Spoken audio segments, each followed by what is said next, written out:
The question that we are discussing is Ali's caliphate was riddled with problems. Describe what these problems were. So there were many problems that he was facing. You will describe them in detail for your 10-mark answer. Choose any one problem you have written about in part A and say why you think it was significant. Now, because maybe you haven't studied the problems, you haven't studied this chapter or this topic, I have got a list of problems that he did face. So the problems that he did face were Uthman's brutal murder. That was a huge problem. It had its lasting effects, drastic effects, in fact. Then the Battle of Jamal was another problem. The Battle of Safin was also a problem. The Kharijites was a huge problem. Internal discord was also a problem, and external threats was also a problem that Hazrat Ali suffered during his caliphate. Now I'm going to go through problem by problem. I'm going to address each and every problem and what could be written or what could be discussed based on the problem. So if we pick up Uthman's murder, this was a huge problem.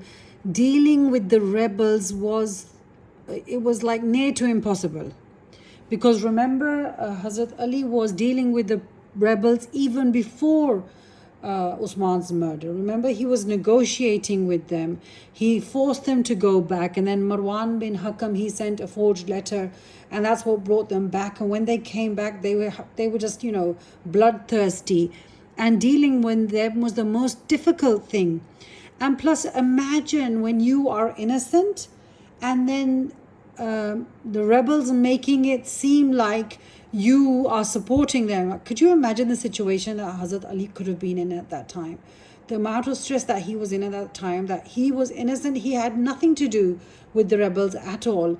And the rebels claiming that we are supporters of Ali. I mean, imagine that, it's a very uncomfortable situation. So dealing with the rebels was a huge problem before Uthman's murder, and after Uthman's murder, it was equally very difficult, because after Uthman's murder, they were insisting for Hazrat Ali to become the caliph.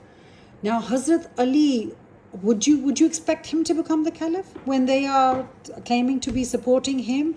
That would be acknowledging the fact that, okay, Ali was supporting them. So Hazrat Ali totally refused that I'm not taking the caliphate at this time, because I'm not in with these rebels. They claim that they support me. I'm not supporting them, so I don't want a share of anything right now. I think somebody. So he said, I'm not going to become caliph now. It was the turmoil at that time was that they were insisting, the rebels were insisting that he become caliph, and if he does not become caliph, if the caliph is not chosen within 3 days and the decision is not made, then again they're gonna create havoc in Medina. In other words, they're gonna go through that. They're gonna do fitna and fasad in Medina. Now, different claims. Some people were saying they want Talha to be the next caliph. Some people were saying Zubair be the next caliph. And the rebels were insisting that Hazrat Ali, and all of them were backing out. None of them wanted to be the caliph at this time. But then rebels, in order for the rebels to vacate Medina, so that they just leave Medina, get out of this place, because with Hazrat Ali did not want, and the Majlis Shura sat. The Majlis Shura, they suggested to Ali that if you don't take caliphate now, then these people are never going to leave. And because all they want to do is create fitna, they'll stick to it. I mean, they're going to stay here forever. So after the Majlis Shura convinced Hazrat Ali, and after a lot of deliberations, then Ali agreed to take caliphate with a heavy heart. Remember, with a very heavy heart.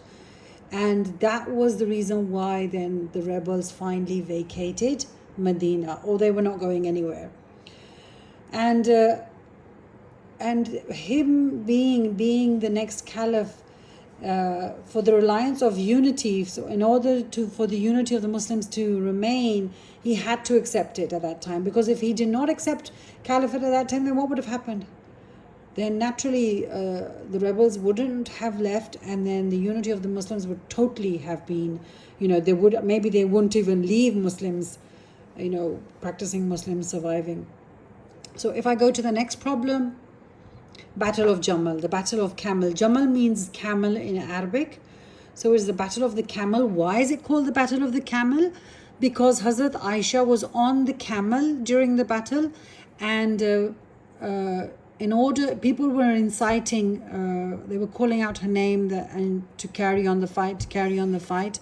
And then Hazrat Ali was told that Hazrat Ali was told when he was in camp that Hazrat Aisha has come out on a camel.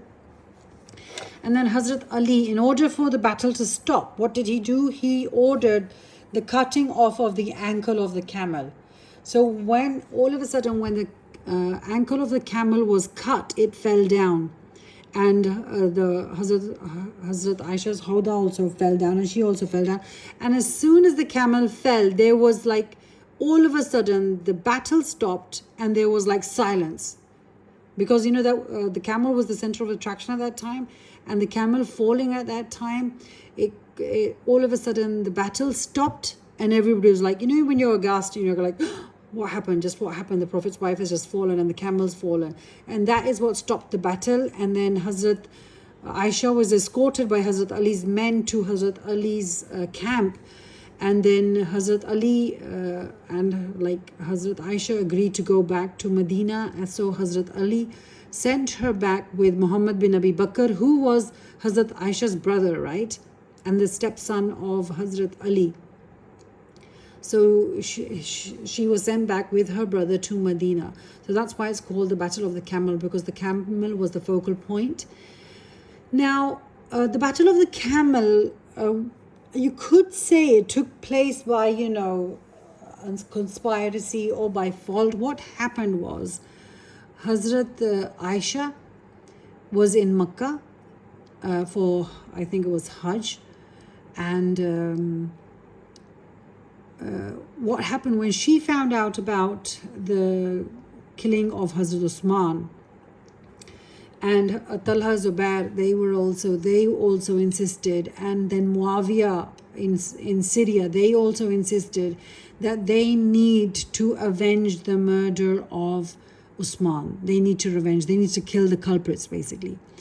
Now, Hazrat Ali, he wanted to unify the Ummah first, because what he was seeing on the ground level, when suppose Hazrat Aisha is in Makkah, she does not know what is happening in Medina, right? On the ground level, Hazrat Ali said that I want to unify the Ummah first. Let's just wait a bit. I will avenge his murder, but let's just unify the Ummah first. We first has to unify ourselves. But what happened was Muawiyah, Talha, Zubair and Hazrat Aisha, on the pretext of, remember Bayt Rizwan? Everybody knows that Sulh Hudaybiyah, at the place of Hudaybiyah, when Usman was kept in Makkah for 3 days and did not return, a rumor broke out that he has been killed, he has been murdered. And then the Prophet took an oath. It's mentioned in the Quran that Allah is happy with the people who took the Bayt Rizwan, under the tree, under the shajar. And they all took oath in which they promised that they are going to avenge. They're not going to leave that place until they avenge the murder of Hazrat Usman, I think. Okay, so they, based on the Pledge of Rizwan, they said when during the life of the Prophet promised that he's going to avenge the murder instantly and he's not going to move.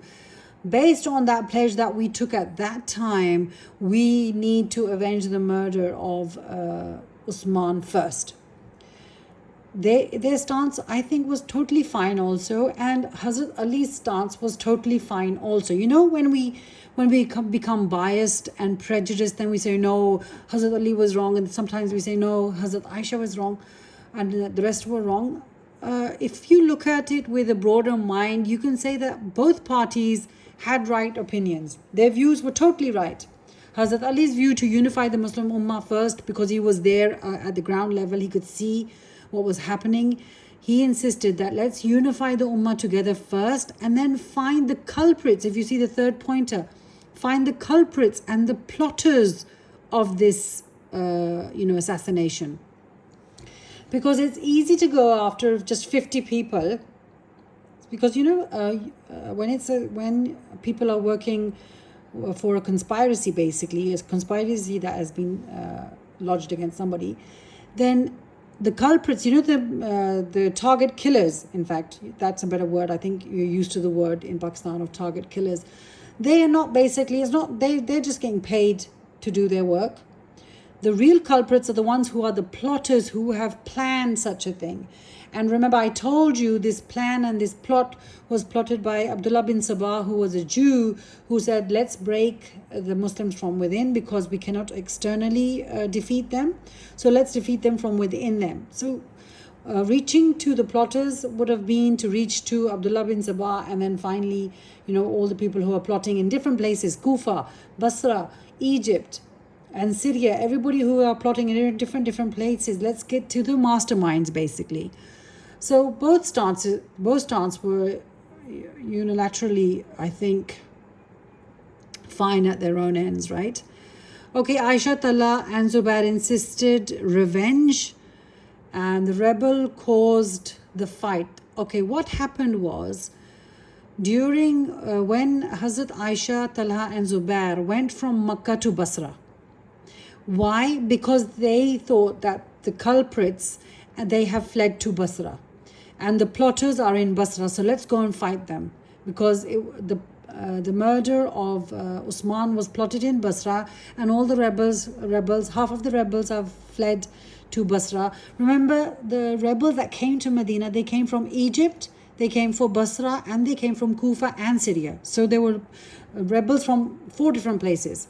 So these guys thought, okay, let's go to Basra first and let's encounter the rebels. Now, what happened? Hazrat Ali, when because he wanted to unify the Ummah, what did he do? He ordered the change of governors of each and every province of the Muslim empire, right? Everybody, some of his governors were refused entry. I think in Kufa also his governor was refused entry. The people of Kufa did not let him enter. And Muawiyah at Syria did not let Hazrat Ali's governor enter, and he also did not accept the caliphate of Hazrat Ali. He insisted, I'm not going to accept your caliphate until we don't avenge the murder of Uthman. Now, to deal with Muawiyah, Hazrat Ali prepared a force, and they said, okay, we're going to have to go and deal with Muawiyah first, because he is not taking allegiance of the new caliph, right? While he was going to deal with Muawiyah, he got news that Hazrat Aisha, along with Talha and Zubair, are proceeding to Basra to fight the rebels. Now, as he is the caliph, it is his duty to even create peace, amongst the Muslims. So what he did, he abandoned, the route to Syria, and he said, let's go to Basra first to deal with this situation.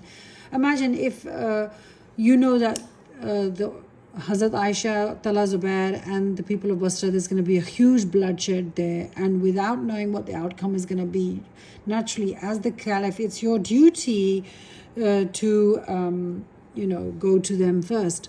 So he headed to Basra. Okay, then he camped at Basra. He called for Hazrat Aisha. Hazrat Aisha negotiated with Hazrat Ali. She agreed to go back to Medina, because when Hazrat Ali said that I'm trying to unify the Ummah, once I unify them, this is a bigger plot. It's not just the people who fought with Usman. It's a bigger plot. We have to get down to the plotters. So you go back and let me deal with it. She agreed to it. She agreed to go back the next day. Now, what happened? The rebels, they took the opportunity, and they were not happy, because what was their aim? To create disunity amongst Ummah. So what did they do? They attacked Hazrat Ali's army, and they attacked Hazrat Aisha's army in the middle of the night, and they made it seem like that the both armies have betrayed each other. So Hazrat Ali thought that, okay, Hazrat Aisha has gone against her word, and Hazrat Aisha thought that Hazrat Ali has gone against his word, And they both did not know at that time that it was the rebels from within the both armies that attacked simultaneously to each other. And then a huge battle took place. 10,000, near to 10,000 Muslims died in this battle. And then because the battle was intensifying, Hazrat Ali then ordered from his camp, because Hazrat Aisha came out on her camel, he ordered from the camp to the camels, ankles be cut. As soon as the ankles were cut, the camel fell down and the battle stopped. Now, after the battle stopped, Hazrat Aisha was escorted by her brother to Hazrat Ali. Hazrat Ali, then they again negotiated, and Hazrat Aisha said, I didn't order the fight. We agreed to the negotiations that we're not going to fight. I'm going to go back. Hazrat Ali said, I did not also order to fight. Now, they're two companions. Do you think they're lying? Neither was Hazrat Aisha lying, and neither was Hazrat Ali lying, right? So then they realized that this was a bigger plot. Somebody from within, the same culprits that tried to assassinate that did in fact assassinate Hazrat Usman. They are the same culprits. They caused this fight to happen. Then after this, realization of what went wrong, Hazrat Ali told Muhammad bin Abi Bakr, who is the stepbrother of Hazrat Aisha, to go and leave Hazrat Aisha in Medina. So he escorted Hazrat Aisha all the way back to Medina. And it is said that Hazrat Aisha, whenever she remembered the Battle of Jamal, she always used to curse herself. She used to say, why did I go? Why did I go? I shouldn't have gone. She cursed herself up until the day she died. She always regretted her amal of going out to fight in, emotions overtaking. If we go to the third problem, Battle of Siffin, as I've mentioned before, the Battle of Siffin was against Muawiyah. Because why was it against Muawiyah? Because they were not accepting the new governor. They were not letting him in, and they were not accepting even. They did not accept. They did not pay allegiance to Hazrat Ali either, right? So after dealing with the Battle of Jamal, Hazrat Ali then again shifted back his troops to go to Siffin, to go to Syria. His troops were met at Siffin by Muawiyah's troops. Muawiyah had challenged Ali that no, I'm not going to accept your caliphate until you don't avenge the murder. The forces met at the place of Siffin. As I told you, a huge battle broke out. In fact, first for 7 months, no battle. And then all of a sudden, the battle broke out. Many people were killed. And then, the Quran, the Muawiyah's forces bringing the Quran on the spears. The Kharji insisted to stop the battle. When they stopped the battle, arbitration was agreed to. Then the Kharijites claimed that Ali shouldn't have agreed to arbitration. And then when the arbitration took place, Hazrat Ali was betrayed by the arbitrator as well, because Abu Musa Ashari, he agreed, and Amr bin al-As agreed that after arbitration, we're gonna tell both Muawiyah and Hazrat Ali to step down. This was what they agreed to. And when this was heard, like Hazrat Ali also didn't like it, and Hazrat Muawiyah also didn't like it, but because the two groups had agreed for the arbitration to take place, what happened was, when Hazrat Abu Musa Ashri announced the removal of Hazrat Ali, Amr bin al-As stood up and he did not say that Muawiyah should be removed. He said that Muawiyah will remain caliph and Ali will be removed. So the arbitration failed, and Hazrat Ali was deceived even in the arbitration also. So that's what, it was an undecisive arbitration and an undecisive battle of Siffin also. Then another problem was the Kharijites that we discussed in the first slide, in the first question that we discussed before everybody else came in. It was a crucial time of them breaking away during the Battle of Siffin. They opposed Hazrat Ali, and this opposition was an everlasting problem. We still have Kharijis in our society that are still, harming Muslim communities' unity. And then fighting with the Kharijites, the people who broke away from the army, a precedent was set that if anybody does this, then they should be fought. If rebels break out from the army, they should be dealt with force. Internal discord. internal discord, Hazrat Ali's authority was continuously challenged. If you see the rebels at the time of his appointment of caliphate, it was challenged at that time. When he chose to remove the governors, then his authority was challenged. Hazrat Aisha, Hazrat Talha, Zubair, they challenged his authority when they were ordered not to go and fight the rebels at this time, just try to unify the ummah. Every single time his authority was challenged. The Kharijites challenged his authority when he said don't stop fighting by seeing the Quran. That time they didn't listen to him, and then when he agreed to stop fighting, and then again they went against him. So Hazrat Ali's authority was continuously challenged throughout his caliphate, and then his decisions were scrutinized. Everybody scrutinized his decisions. It is said that people were saying that he shouldn't have taken off the governors at that time. He shouldn't have gone and negotiated with Hazrat Aisha. And then it is said that he should have, he shouldn't have fought with the Safin and the way he dealt with the Kharijites. So every decision he made, that was also scrutinized. Loyalties were compromised. All the loyalties that people claimed to Hazrat Ali, they were all compromised. He was called to Kufa, and then the Kufites, the Kufan people, they did not give him support. Everywhere he went, the Kharijites, they insisted to fight against Muawiyah, but then when the fight did begin, again their loyalties were compromised. So in fact, in his 4 years, he couldn't assess that who was on his side anymore and who was on the enemy's side. And then Hazrat Ali, from internally, he was blamed of incapability, that his ummah is riddled with problems and he was not capable of, at that time, they blamed him of being incapable. So these were problems. And then external problem, because there was so much internal problems, an external threat also occurred.